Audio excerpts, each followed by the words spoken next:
Hello and welcome back to Let's Play Dungeon Crawl Stone Soup.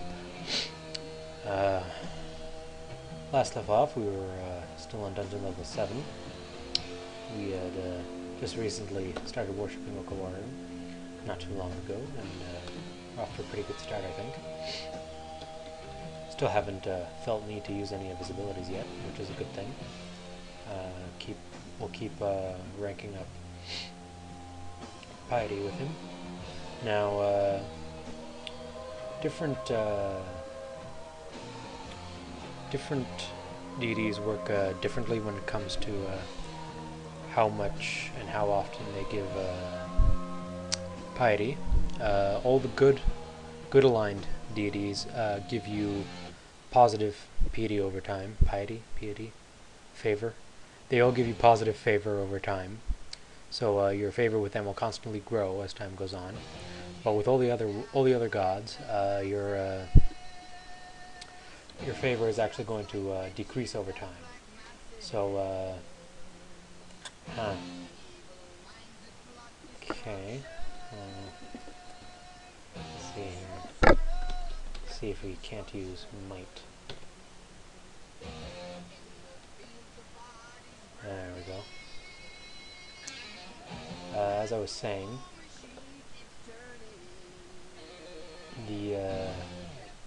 all of the other aligned gods, the neutral ones and the evil ones, they all have a negative experience gain, meaning that over time they'll slowly decrease and become less happy with you over time. So usually you have some sort of mechanic to get them to be happier with you. Usually, or in the case of Okawaru, it's to offer him corpses and kill enemies and that sort of thing. So he's one of the easier enemies to get on the good side with. But we're constantly going to have to keep track of our piety with him and make sure we have plenty to go along with. Otherwise, he's going to become unhappy with us as time goes on, and if we overuse his abilities. On the other hand, even having a deity which gives you positive piety gain can be rather difficult, since good aligned ones generally have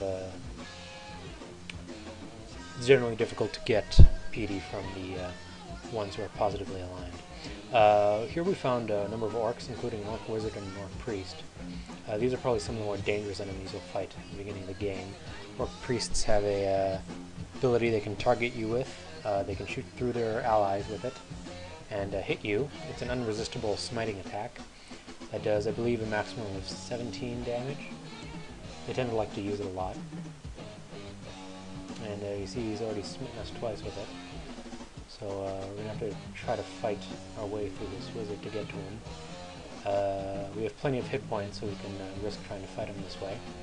But even the wizard is usually pretty hardy, and it doesn't seem that we're getting through to the enemies that we want. Oops, transforming potion. Let's try that again. Quant X. There we go. And kill the orc wizard. Kill the orc. And the orc priest. So they can do quite a bit of damage, and they're one of the reasons why an area known as the Orcish Mines can be rather challenging.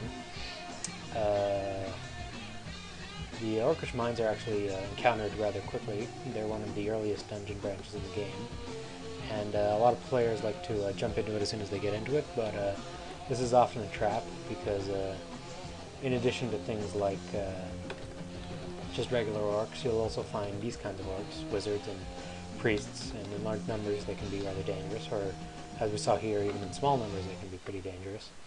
So you got to be careful about them. But you can also find higher level versions of those enemies, like orc sorcerers and orc high priests, which are even more dangerous, so that's also something you need to watch out for.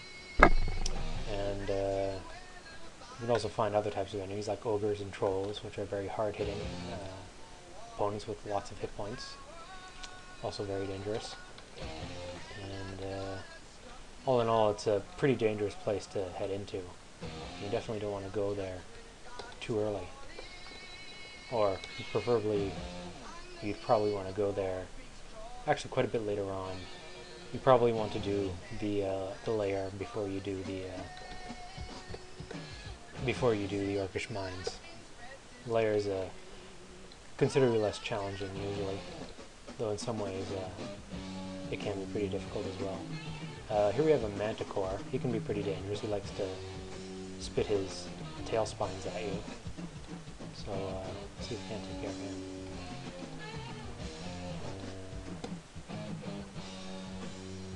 Wind dies. Those giant spores can be pretty dangerous. Usually you want to take them out from a distance. They'll do with this guy so he doesn't explode in our face again. And there's quite a few enemies coming our way while we're trying to fight this Manticore, so I think I'm going to retreat. Shadows can be pretty irritating. I think they can reduce your strength if they hit you, which is pretty annoying. Don't really want that to happen. And they're a type of undead, so there's a couple of other abilities you can use to kill them specifically. But they're also incorporeal, so they're also immune to a whole bunch of stuff, which is a bit irritating. But a lot of characters don't really have trouble with them. Here we find ruin a pair of boots. For boots and stuff, I usually like to put it on and just wear it. I think scrolls of Identify are more valuable than the scrolls of Remove Curse, so I'd rather save the Identify scroll and just test wear this. Looks like it's a +2 pair of boots. So that's increased our armor class by a decent chunk, which is pretty good. And now it's now up to 25, which is quite a lot, I'd say. Looks like we found another ring. Try to identify that. Shiny Jade ring. Uncursed ring of teleport control. That's fairly useful. It'll be more useful later on. At the moment, it's not all that important. So we have a giant frog here. Giant frogs can be pretty dangerous, but we found a lot of AC boosting items, in particular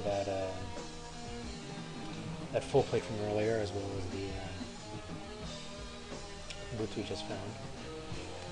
But I think that's all for now. See you next time.